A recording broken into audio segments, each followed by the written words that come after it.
Épouse et blessure du papa de mon enfant, Eric Mouta, qui a pris mon enfant de 1 mois et 1 année.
Bonjour, je m'appelle Sarah Balela. En fait, la vidéo qui circule sur les réseaux sociaux, c'est bien moi. En fait, je suis victime de coups et blessures du papa de mon enfant, Eric Mouta, qui a pris mon enfant de 1 mois et 1 année. De 1 année, imaginez-vous une femme, vous êtes deux femmes, si on vous arrache un bébé de 1 année. Comment vous allez sentir? Si porter plainte pour femmes et enfants, je vais récupérer mon toto. Akuna suite. Je suis partie pour... ça fait maintenant 5 jours que je n'ai pas mon bébé. Minenda pour parquet, m'appelé qu'un dossier. Jusque-là sans suite. Je demande au gouverneur du Haut-Katanga de m'aider pour récupérer mon enfant. Toutes les autorités de Lubumbashi, aident-moi à récupérer mon enfant. Eric Mouta est en train d'utiliser le gène de Ginafek pour m'humilier. Et à chaque fois, je connais toujours pas atanipika atafanya kila siku mamambo kunipika kunimilie parce que ye pouvoir yake iko munani iko mfuko yake anasema nompeleke fashi yote hakuna mtu atawezi kumunini kumubamba. Leo mimi nakuya, je n'ai pas de force, mimi nakuwa kumiona ba gouverneur Lubumbashi, ba autorité bote ba Lubumbashi, j'ai besoin de récupérer mon enfant. Bonjour, bonsoir Nabalani, nyonso tout ya Global Télévision,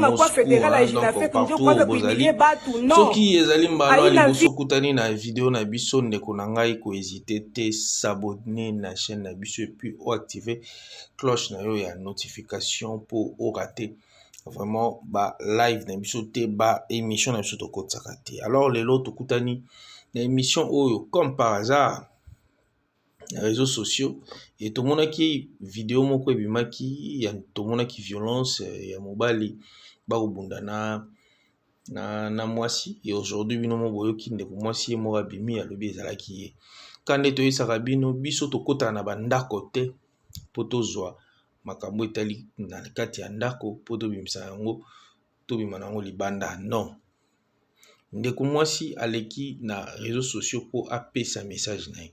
Ndeko mwasi aleki na réseaux sociaux, c'est-à-dire aye koloba na biso bato tolobelaka makambo nyonso tout et touchaka vraiment communauté biso pe tozwa yango to tia pe to balobaka kobeta pe mbela na bakonzi nyonso to ya mboka bayoka po baya pe na assistance epai ya ndeko na biso ya mwasi. Yango wana tokokota vraiment na profondeur te ya koyeba eloko nini esali ke ndeko na biso bavimbisa ye lisu boye. E biso toyebi sokomoni déjà mobali akomi na niveau ya kobeta mwasi boye, peut-être msu mobali ali mwa zuwa mingi kane tolobaka mokonzi ya mboka ya solo to pe nkumu aliaka ngulu ya litoi moko te. Mais na minito lokola eza ba fait oyo tomoni ndenge ndeko mwasi avimbi d'abord lisu tokozala toujours non na minito na mopanzi na ye et tokoya ko soutenir ye na koloba te ndeko oyo ya mobali oyo abetaki ndeko mwasi pe abotoli mwana ezali vraiment bien te tokosenga na bakonzi ya l'État basala na lombango baluka ba identifier ndeko mobali wana po bazongisa mwana epa ya mama po papa abokolaka mwana te, surtout que mwana wana ali vraiment na une année ali lisusu moke. Donc ezosenga chaleur ya mama nde mwana ntango moke esengaka mingi chaleur ya mama. E na yango wana tokosenga na muto nyonso to kozwa video oyo partager video oyo afin que ekoma ti epa bakonza mboka po ndeko na biso ya mwasi azwa pe assistance na ye. Donc et puis rapidement tokolancer message na bandeko oyo baza toujours na ba pratique oyo ya kobeta bandeko basi. Mwasi azali être moko faible, il faut to protéger bango. Yo kobeta mwasi okovimisa ye lisu boye ndeko na ngai yango monaki yo ndire ali moninga na mobali to ezaka kazua ndeko mobali soki ali kaka zuwa babetaka mwasi boye te ndeko soki okute na video oyo sala nyonso tu oluka ozongisa mwana epa ya mama na ye yo ali papa obokola mwana wana te ali na moke. Donc okosenga ifo mwana akenda na maboko ya mama na ye pona amela mabele. Donc voilà, merci, c'était un peu ça. Tokobenda matoi mingi na bandeko na biso mobali ya mibali botika kobeta basi. Kobeta mwasi elakisaka irresponsabilité. Mwasi soka sali mabe yeba ndenge nini okoki kopinir ye. Soki mwasi na yo azali mwasi moko oyo azali mwa kilikili yeba ndenge nini okoki kozongisa mwasi na yo. Mais kobeta ya vraiment mabe, c'est condamnable. En tout cas, je pense que na loi na biso pe kobeta mwasi yalaka pe mabe. Donc tokosenga na bandeko tu bakozwa video soki yo zalaka na habitude wana mwasi soka sali bobeti tika yezala mbala ya suka topesi message na bandeko nyonso oyo baza na pratique wana botika. Et puis toko senga na bakonza ya Lubumbashi bolandela dossier ndeko mwasi aza na posa ya aide na bino bo assister ye mwana azonga na maboko na ye yango ndeza important. Soki libale kokufa libale kufa me mwana azonga na maboko ya nani ya mama na ye pokuna na.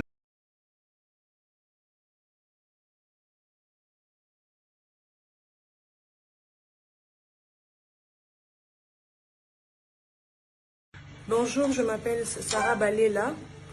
En fait, la vidéo qui circule sur les réseaux sociaux, c'est bien moi.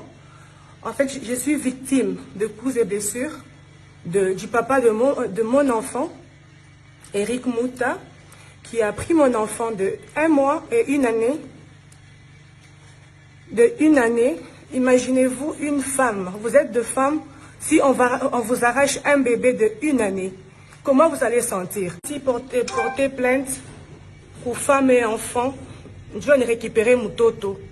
Akuna suite. Je suis partie pour... ça fait maintenant 5 jours que je n'ai pas mon bébé. Minenda pour parquet, m'appelé qu'un dossier.